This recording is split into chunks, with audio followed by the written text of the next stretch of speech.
This week on the Crit House, we look at the work of Dan Milner.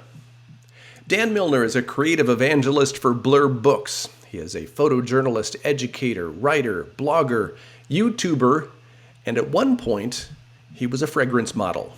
Dan recently wrote a blog post about getting your photography critiqued.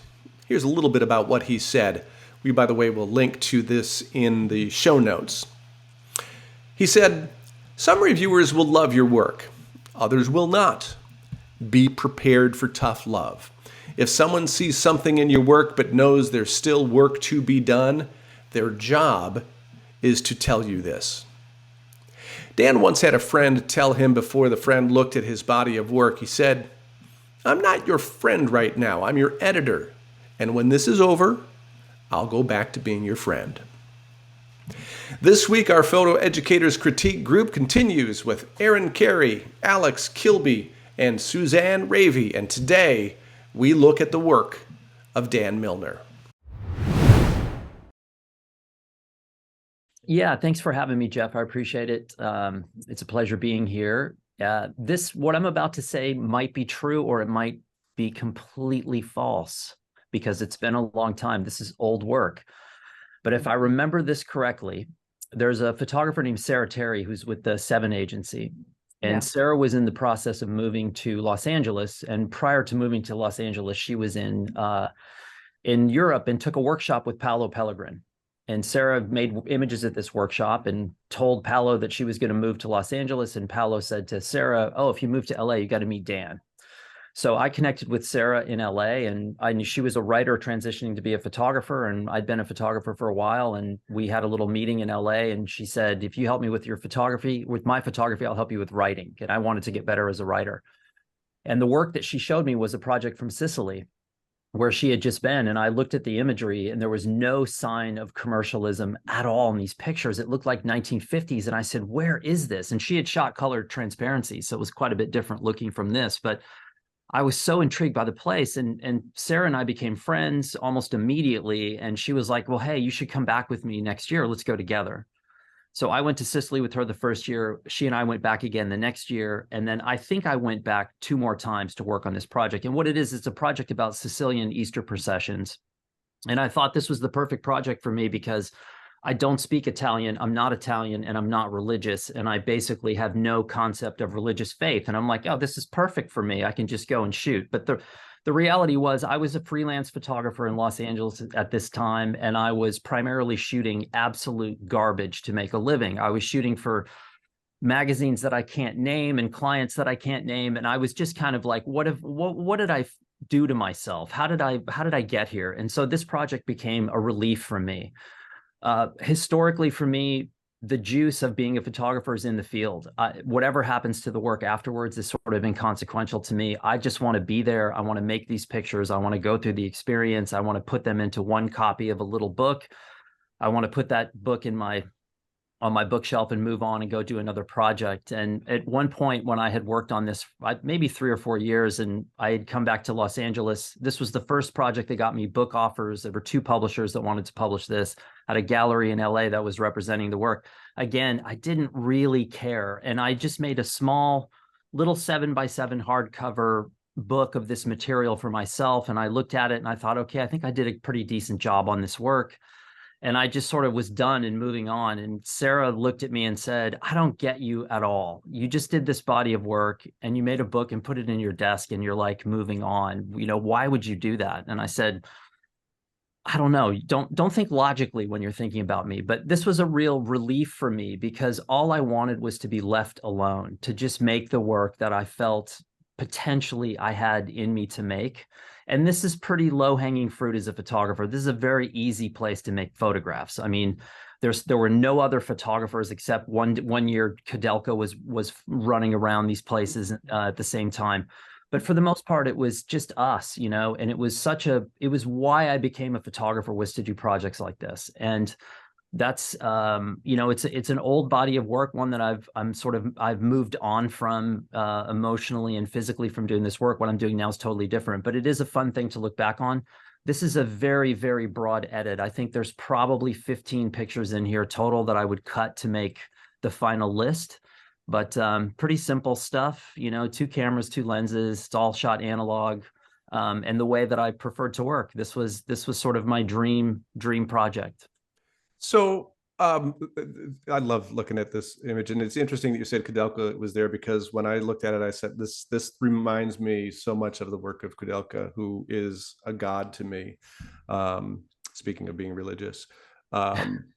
So what's the status? Did you only print the 1 7x7 book, and that's just sitting? Is that what? Yeah, it was pretty interesting. This project was what really led me to self-publish, because I had 2 publishing offers that were both horrendous business deals. And it was my first sort of entry into publishers, not what I would call semi-predatory publishing, where they liked the work, but they were also looking for a lot of money up front. Yes. And so I was like, man, this is bizarre. I need to rethink this publishing thing. So in the meantime, the gallery in Los Angeles said to me, look, we've got like 6 images on the wall, but if someone wants to see the full depth of this work, can you make us a box of prints that show the rest of the work? And I thought, I don't want to make a box of prints. I want to make a little book. So I made a catalog of this work. And the weird thing is, I took it to the Palm Springs Photo Festival, and everywhere I took it, people wanted to buy it. And I was like talking them out. I want to buy it. It's not a real book. You don't want this. It's just a catalog. And people were like, I don't care what you call it. I want to buy that. And so I was like, no. And then I went back the following year and I sold a bunch of copies. And in the back of my head, I was like, if I had a business plan and I really had the desire to do this, I think I could self-publish this on my own and do something really creative. So yeah, I've made a little book. I don't have gallery representation anymore. I don't try to like place this or get it published or sell prints or anything. But again, the point that I made before is really critical for me, is that, and this has been true from day one, the day I got out of photo school and started working in newspapers, where it's an extremely competitive environment, and space in the paper was like revered, and people would do insane things to get their work into the paper. I didn't care. It was being in the field. The experience of making the pictures in the field was the crux for me of the entire experience. Yeah. So I haven't really done anything with this. I will look at the work occasionally. And the only reason I sent it here tonight before with Jeff, when you asked me, was I was on my way to Albania, and this was the folder of images I had on my desktop. So I thought, all right, hey, that works. Well, who is itching to give Mr. Milner some of their 2 cents? Hit me. Oh, sorry, Alex. I love this. Love it. It's got that kind of, you mentioned sort of film school, not film school, photo school kind of thing. It's got that feeling to it. What sort of film stock are you shooting on here? It's all shot TMZ Kodak. I shot TMZ almost exclusively for about 10 years, day or night. Yeah, like 2 Leicas, 2 lenses, and TMZ. Yeah. Is TMZ the 3200 one? Yeah. It is.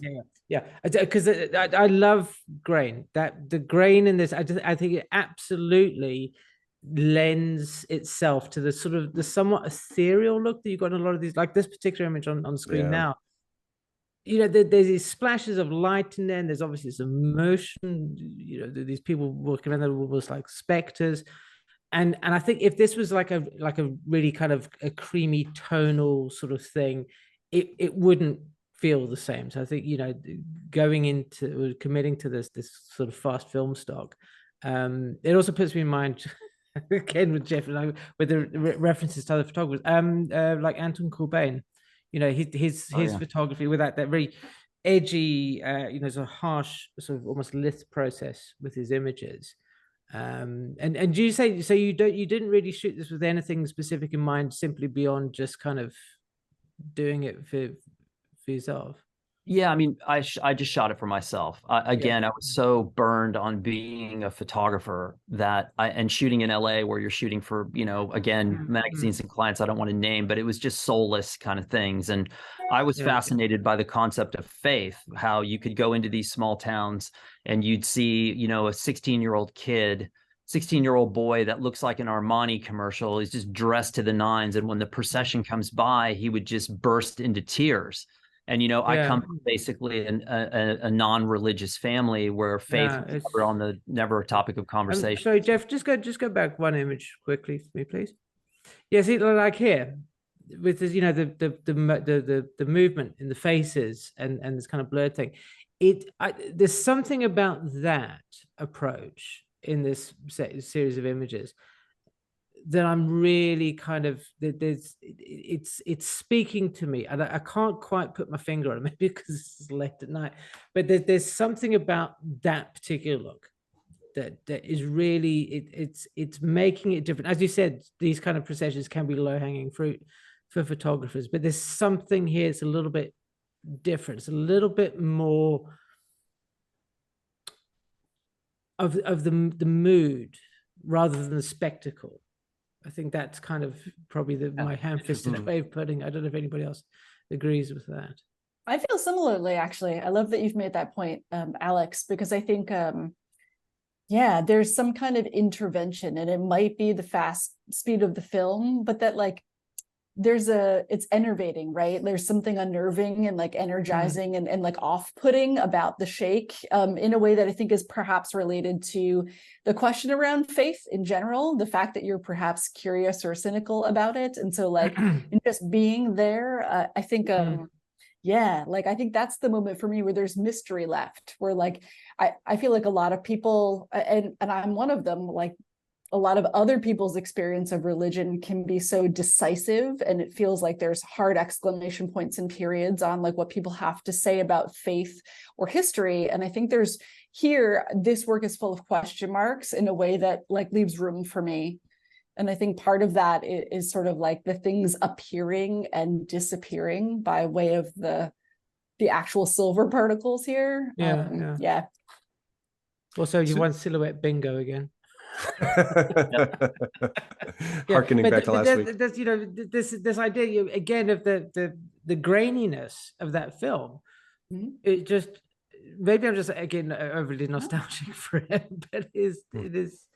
Yeah, I think absolutely lends it to this, and it's refreshing to see, especially in an age where everybody's obviously extremely focused on perfection, for want of a better word, and everything being pin sharp, and just these creamy tones and stuff, just to be a little bit more on the edge there.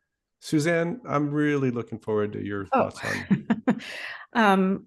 When I was looking at these before, the one thing that struck me about this work, and I do recognize the sort of low-hanging fruit of it, as you say, but I think it sort of is the sweet spot in photography of it is a documentary thing. You're looking at the world as it's in front of you, you're framing something that you're seeing.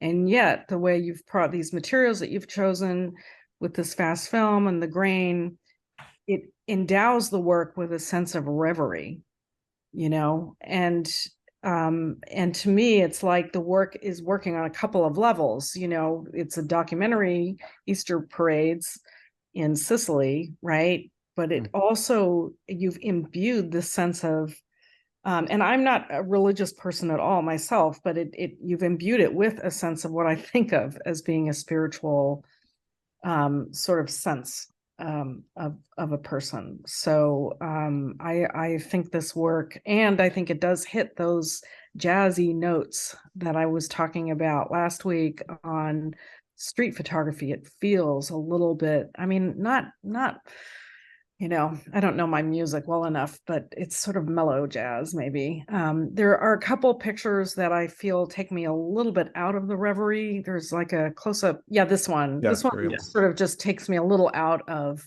that sense of reverie, as I was kind of looking through the work. But I think, this is really just a, moving piece of work. I think it's well done. It's just got everything that I love about photography. And then there's one, I think my favorite picture is the one with the horses, that sort of Kudelka, like not looking from the car, but this one. Oh yeah. I like this. This is, I think there's probably maybe 15 pics in here total. This is definitely one that I would put in. I like this one as well. This was fortunate.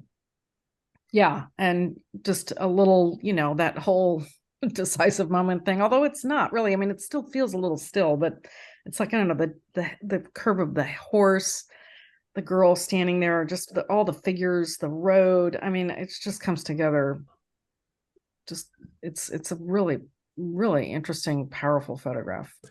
So Dan, for as an exercise for our viewers to sort of think about, like, well, if you've talked a couple of times about which ones you would move out. Let's run through them real quick and identify which ones you think you would not have included. Would that be okay? A self-edit. Yeah, yeah, sure. This one would make it. This was the first image was and these were not, I should have sequenced these, but I didn't because I'm lazy. But the first one was the little book that I put together. That was the first, that's the cover basically. This one would probably make it. Maybe. Probably not. Yes. Yes. Yes. I decided. Maybe. Maybe, but probably yes. Erin says yes. Yep, I say yes. I like this picture, but I'm not sure. I'd be on the fence. Maybe. No. Yeah. Maybe. No. I So, used let me talk about this one, because this is it's a powerful image, and you went immediately no with that. Erin, I'm watching you react, and are you agreeing or disagreeing? It's interesting. So this one, because the presence of the light and it's so energetic, and it also like references like celebratory, but also possibly war, right? So like if you take it out of context, like what is this thing? I think it has all these different energy levels that are potentially work. So I'm not sure that I would necessarily pull it out. The question for me would become like, how many of the overall images with the hard religious, the actual parade and the iconography of the religious pieces are you leaving in? And I think if you take them out, then there's a place for this in here. And that's just my thought. No, that's a good point. Dan, I interrupted your process. In a portfolio, no, but in a book, yes, because I use this to set sense of place, because we don't build cities on hilltops in the US. So this was basically the second image in the book, but not as a portfolio piece. Got it. The next one, Erice, probably not. So this is one for me that carries such a mood, and this is what I was thinking about. This is one that kept coming back to me in my mind when I wasn't looking at your images. I would come back to this one. It's memorable for me. Nope. Yes. Yes. Probably not. Yes, but file needs work. It needs to lighten up. But yeah, this is I think a pretty decent moment. Yeah. Nope. Oh, can I ask you why? Why? That's the reaction I wanted to get. I short focused this on purpose, but I kind of wish I hadn't. And I don't know, probably because of what I was thinking I was going to use this picture for, it doesn't work. So I probably just have a bad taste in my mouth about it, but it's not my favorite pick. Okay. I'm sure AI can fix it. Yeah. This one I would keep. Maybe it's a little bit straight for me. Straight. And also, I think tonally, of course, maybe some of these, like the nuns, still need work. And to me, this one tonally feels quite different. It's sort of suddenly very contrasty, where, we don't have that in a lot of other ones. So it feels a little out of place. So let me ask you, clarify what you mean by straight. It's just a little obvious for me. It's a little on point. Okay. This I like, and I like the next one too, but I don't know if I need both of these. You do. You do. Yes, this I like a lot. Yeah. And this to me was like a shot. I'm not in the car. I'm using the car as framing, and I think if an image that represents me as a photographer, I think this is a decent one. This raises, I'm sure, a lot of questions in America who look at this as this, well, it's funny you say that, because I use this picture in a sequencing exercise that I do in a lot of my presentations. So if you remember the first image, the type portrait of the guy in the hood, and then you have the scene setter of the landscape that I said I would use in a book, but not in a portfolio. I use these three images, and I say, what happens in America if I put that third image first? And I had a portfolio reviewer slam this work in my face, basically toss it at me and say, I refuse to look at this, because she thought it was a project on the Klan. Even after, seeing the first 10 or 15 images, she just was like, I can't look at this. So yeah, it's a really tricky picture. But the next one I would probably leave in because it's a pretty interesting little, maybe I would leave that in. The next one I would definitely leave in. I like this pick a lot. Maybe, probably not. Maybe. No. Yes. No. Yes.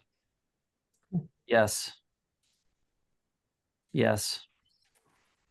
No. No. Yes.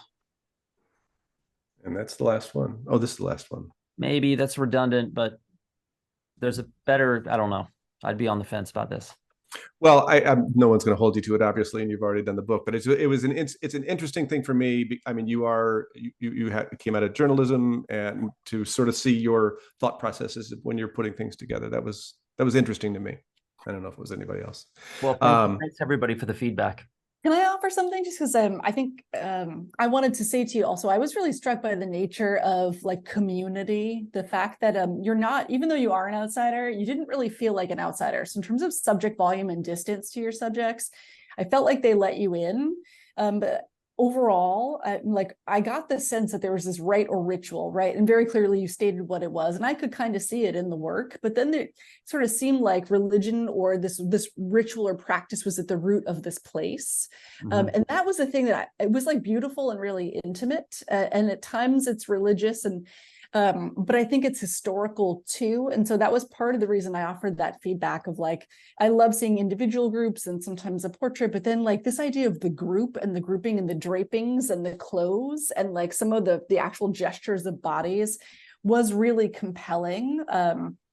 So in my thought process, and thank you for sharing with us and offering sort of that your insight to what you would keep and what you wouldn't. It really, you and I were spot on, not that it matters, but like I was nodding my head because I was like, yes, this is exactly where I am for you too. I think if you slightly just eliminate a few of the heavy parade and religious iconography pictures, you get the sense of a people who love and adore and have gone through a thing together. And so it's like that, it has that weight for me that could be, it's religious, but it doesn't have to be. It's almost like humanity is held together no matter what. Like, so we're in it together. So I was left with that. It was really strong for me. Thanks, Erin. Thank you very much. Yeah. Everybody, thanks. Dan, great body of work, and I greatly appreciate you showing it to us. And thank you to Dan Milner, Suzanne Révy, Erin Carey, and Alex Kilbee for participating in this over the last several weeks. One more week to go on our Crit House Educator Crit Group. Thank you all for watching the Crit House.